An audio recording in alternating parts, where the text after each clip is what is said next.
So folks, now we're at the next section of the paper. We've laid out the issue presented. Now we're going to talk about what are the salient facts relevant to that issue. Okay? So let's look at that. All right. So you get a case study, and it's anywhere from a page long, if it's in the book, maybe a page and a half, to something that if it was one that was generated by the folks at Harvard Business School or one of the other business schools, it could be as many as 10, 15, 20 pages long. Not every fact is important because, see, I've only given you 5 pages to work with, so obviously you can't, it's double-spaced. You're not going to be able to give me every single fact. So the first thing is, with the salient fact is, not every fact is important. Okay? And a matter of fact, probably not a lot of the information you're being given is important. Okay? Just as in life, when you get a situation, okay, you don't sit there and say, tell me everything about what's going on here. What you say is, tell me the important stuff. And that's literally what we say. Not every fact is important. Choose the facts that are important.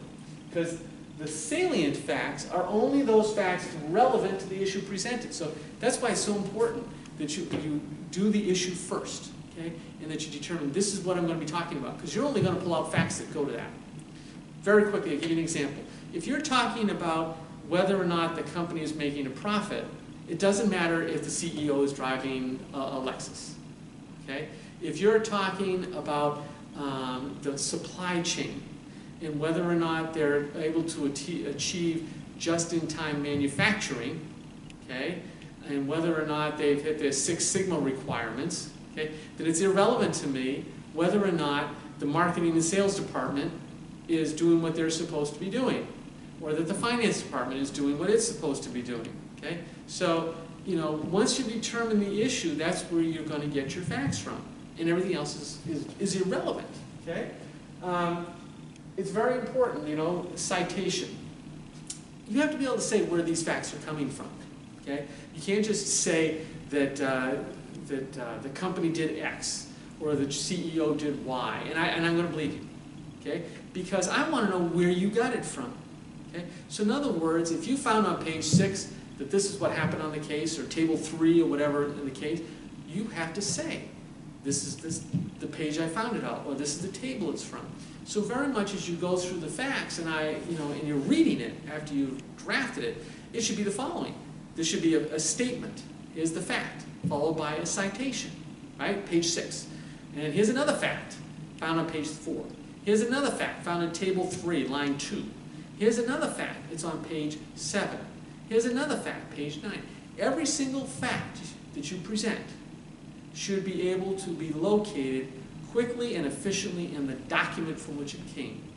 If that means that it's a 1-page document, okay, then obviously you're going to say at the first one, it's on page such and such of the text, okay, and after that, right, you just be saying it, right, down the line, repeat, repeat, repeat, okay? If, however, you got a long document, you're going to be given specific, not paragraphs, but pages, okay? Always make sure that you're citing it, okay, so I know. Now, here's another practice tip that I developed. So you get a case study, it's, be it of any length, okay? And you're trying to figure out what the salient facts are. What I say is read it and highlight it. You walk away from it and you repeat the process. A Jesuit that I had when I was at BC used to say, the first time you read it, you turn it into the yellow pages. Everything's important, so everything's getting yellow on it. By the 3rd or 4th time you're reading it, you're saying, okay, this is unimportant, this is unimportant, this is unimportant. Okay? That's why very much, I say at the outset, when you read a case study, you're given it, you got to read it like 3 or 4 times before you really understand what's going on. And that's why you read, you walk away, you mark it up, you come back. Okay? And as we learn the process, it gets to, after a while, it gets very quick, and you're able to sit there and go, okay, this is what I want to look at. Okay? And that's education. You're getting that ability.